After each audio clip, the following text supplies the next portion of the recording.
Hello students. सो आज हम vector में आगे पढ़ते हैं। तो वेक्टर में आगे पढ़ने से पहले मैं आपको कुछ बहुत बेसिक चीज़ें समझाऊं। तो हम लोग पहले बात करते हैं कि बॉडी डायगोनल क्या होता है। Body diagonal of a cube, body diagonal of a cuboid.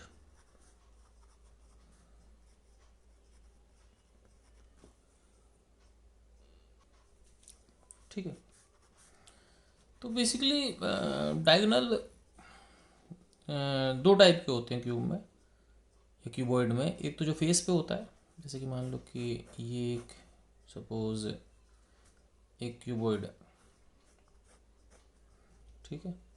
तो एक तो इसके फेस पे डायगोनल बन सकता है, जैसे ये दोनों डायगोनल हैं, ऐसे ये दोनों भी डायगोनल हैं, ऐसे ये दोनों भी डायगोनल हैं। ठीक है ना। ऐसे ही 6 फेस हैं, तो आपके पास 12 डायगोनल्स ऑन फेस बन सकते हैं। 12 फेस डायगोनल है ना, समझ लो। टोटल 6 फेस हैं, ऊपर नीचे आगे पीछे लेफ्ट राइट। तो 6 फेस और 12 डायगोनल तो वो बन गया। लेकिन इसमें 4 बॉडी डायगोनल्स होता है। तो बॉडी डायगोनल होते क्या है? बॉडी डायगोनल ऐसा कुछ होता है कि करना क्या है कि देखो, मैं ऐसे डॉटेड से पीछे वाली फेस बना देता हूँ जो नहीं दिख रही। अब सामने वाले फेस का ऊपर वाला पॉइंट, ठीक है, और उसके सामने वाले फेस का नीचे वाला पॉइंट, एक डायगोनल ये रहा, बॉडी डायगोनल। ऐसे ही दूसरा बनेगा, इसका नीचे वाला पॉइंट, इसका ऊपर वाला पॉइंट। ठीक है, ये दो बॉडी डायगोनल हो गए। ऐसे ही बन जाएगा, ये बन गए दो आपके। ऐसे ही इससे मिलाओगे तो इस पॉइंट को मिलाओगे। ठीक है। और ऐसे ही इससे मिलाओगे तो इस पॉइंट को मिलाओगे। वो मिला नहीं रहा, बहुत बहुत पहुँच जाएगा, लेकिन आप समझ सकते हो कि भाई 4 बॉडी डायगोनल बनेंगे। इस ऊपर वाले से इसका, इस ऊपर वाले से इसका, इस नीचे वाले से इसका और इस नीचे वाले से उसका, है ना। तो there will be 4 body diagonals, है ना। ठीक है। अब हम देखते हैं कि what is length of body diagonal in cuboid L B H. एक क्यूबॉइड एल बी एच, उसके अंदर बॉडी डायगोनल की लेंथ क्या होगी, ये हम लोग अभी देखते हैं। ठीक है। तो लेट्स सी। तो हम लोग एक क्यूबॉइड बनाते हैं, थोड़ा ठीक ठाक साइज का।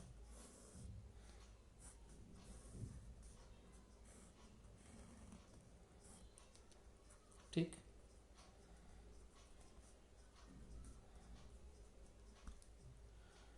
अब ये क्यूबॉइड हो गया हमारे पास, और ये बॉडी डायगोनल, ये वाला, दिस थिंग।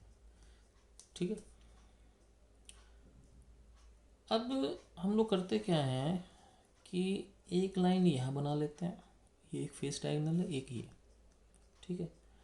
अब कुछ चीज़ें ऐसी हैं जो 3D में आपको दिमाग लगा के समझनी पड़ेंगी। जैसे कि मान लो ये इसकी लेंथ है, ये इसकी विड्थ है, ये इसकी हाइट है। ठीक। सही। अब समझना, तुमको दिखे ना दिखे, लेकिन लेंथ और विड्थ के बीच में जो एंगल है वो 90 डिग्री है। यहाँ भी एंगल 90 डिग्री में बना लिया, लेकिन समझ लो इसमें नहीं दिखेगा, लेकिन एक्चुअल में तुम्हें पता है कि इस एल और इस बी के बीच में एंगल 90 डिग्री। तो एल बी और बी के बीच 90 डिग्री होने का मतलब क्या हुआ कि ये जो साइड है, ये एल है, ये बी है, तो ये साइड कितनी जाएगी, L square plus B square हो गया। अब फिर तुमको दिखे ना दिखे, लेकिन ये जो डायगोनल है, फेस डायगोनल है, एल स्क्वायर बी स्क्वायर, और इसके और हाइट के बीच में जो एंगल है वो भी 90 डिग्री। क्यों? क्योंकि बेसिकली ये फर्श पर है। अब सोचो कि फर्श पे कोई भी लाइन खींच दो, उससे जो दीवार का कोना है, जो कमरे का कोना है, वो 90 डिग्री तो बनाएगा। सोच के देखो ना, बहुत इट्स टू सिंपल। नहीं सिंपल। अब सोच के देखो भाई कि ये फर्श पे एक लाइन है और ये कमरे की हाइट वाली कोना है, तो ये 90 डिग्री बनाएगा। तो दिख नहीं रहा, वो ये 3D में चीज़ें दिखती नहीं है, लेकिन ये जो चीज़ है ये एच है। ठीक है। अब इस बॉडी डायगोनल को मैं डी बोल देता हूँ। तो सच तो ये है बच्चों कि एक ट्रायंगल है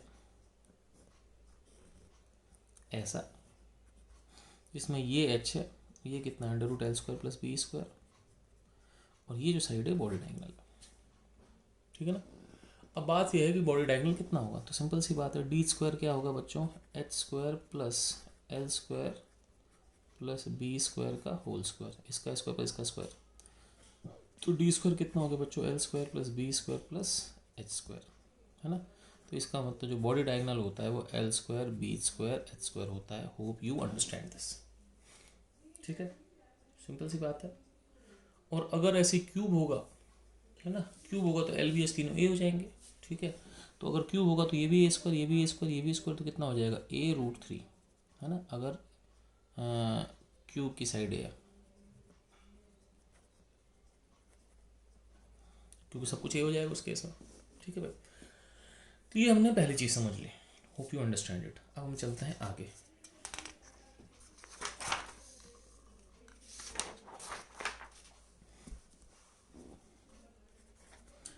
अब हम बात करते हैं three D vector. Three D vector क्या है कि एक ऐसा वेक्टर है जो थ्री डी में होता है। अब तुम बोलोगे थ्री डी होता क्या है, एक्चुअली क्या है ना, देखो फिजिक्स में तीन चीज़ होती है। वन डी ऐसी चीज़ होती है जो expressible on a single coordinate होती है,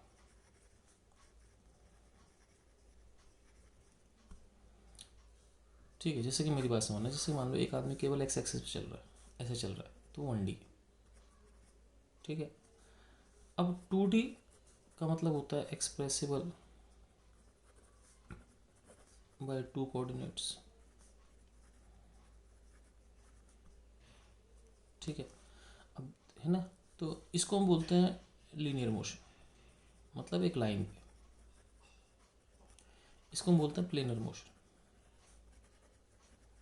प्लेनर का मोशन क्या है, अब जैसे कि मान लो कोई चीज़ ऐसे चल रही है, अब सोचो कि इसका कभी भी कोऑर्डिनेट देखने के लिए आपको दो चीज़ें चाहिए, एक एक्स चाहिए एक वाई चाहिए, तो जिसमें दो एक्सेस चाहिए वो टू डी है, ठीक है भाई। अब बात करते हैं कि थ्री डी क्या होता है। Three D expressible by three coordinates, इसका मतलब होता है मोशन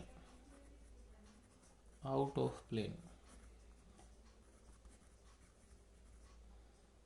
ठीक है, और मोशन इन स्पेस। एक ऐसी मोशन जो प्लेन से बाहर निकला है, जैसे तुम लोग कई बार फिल्में देखते हो, तो जब तक फिल्म पर्दे में है, स्क्रीन पे है, तो टू डी, लेकिन जैसे ही वो स्क्रीन से बाहर निकल आई वो थ्री डी होगी, ठीक है। स्क्रीन से बाहर आई दैट बिकम्स थ्री डी, ठीक है, इसीलिए उनको थ्री डी फिल्म बोलते हैं।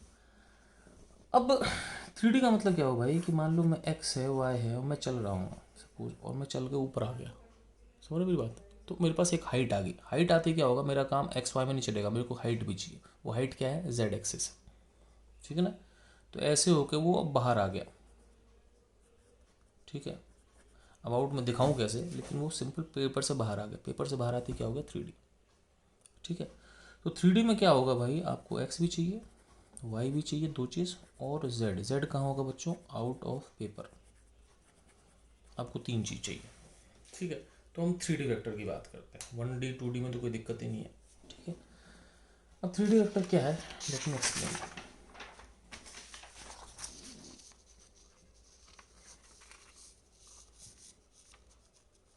तो पहले मैं नॉर्मल दिखा रहा हूँ, फिर आगे चलते हैं। ये एक नॉर्मल कोऑर्डिनेट एक्सिस है, जिसमें ये एक्स है ये वाई है। जेड हम दिखा नहीं सकते, जेड बाहर है, तो बाहर कैसे दिखाएंगे भाई, बाहर हम एक डॉट से दिखा देते हैं कि ये आपके पास जेड है, ठीक है। अब मान लो एक वेक्टर है एक्स आई वाई जे और जेड के।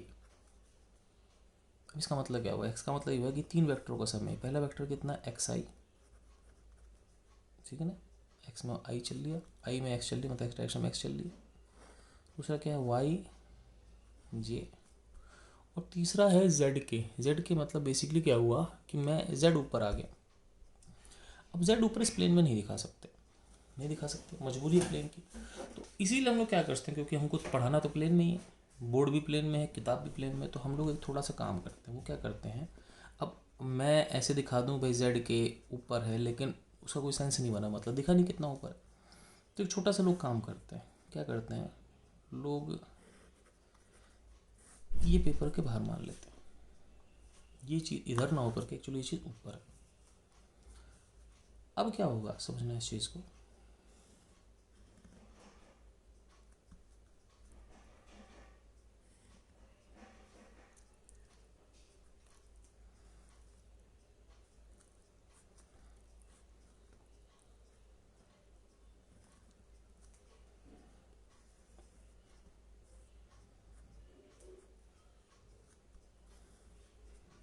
अब देखो बच्चों, वो वेक्टर है कितना, वो वेक्टर है एक्स आई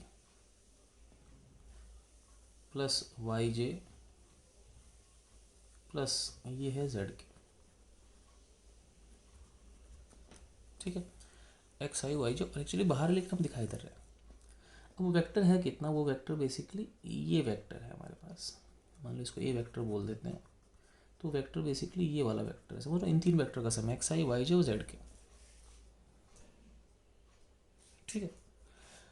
अब बेसिकली इस वेक्टर का मैग्नीट्यूड क्या होगा, इस वेक्टर का मैग्नीट्यूड होगा, है ना, ए, मतलब ए वेक्टर का मैग्नीट्यूड, इस वेक्टर का मैग्नीट्यूड क्या होगा, उसकी लेंथ होगी। अब मुझे पता है कि लेंथ क्या है, ये बेसिकली बॉडी डायगोनल है, नहीं है, तो ये बॉडी डायगोनल है एक ऐसे क्यूब की, क्यूबॉइड की, जिसकी एक फेस, एक साइड एक्स है, एक साइड वाई, एक साइड जेड है ना, तो इसकी लेंथ क्या हो जाएगी, X square plus Y square plus Z square, simple सी बात। तो वही तो मैं आपसे कह रहा हूँ कि बेसिकली अगर वेक्टर में X I plus Y J होता तो उसका मैग्नीट्यूड होता है under root X square plus Y square, अगर X I Y J Z K है तो उसका मैग्नीट्यूड क्या हो जाएगा, under root X square plus Y square plus Z square, ठीक है। कोई समस्या नहीं भैया, चलो भाई, तो ये तो मैंने आपको समझा दिया कि 3D वेक्टर की लेंथ कैसे निकालते हैं। अब चलते हैं आगे, अब हम बात करते हैं एक आध नई चीज़ों की, ठीक है बच्चा, ओके, तो आप इतना लिख लेना, फिर आगे मिलते हैं।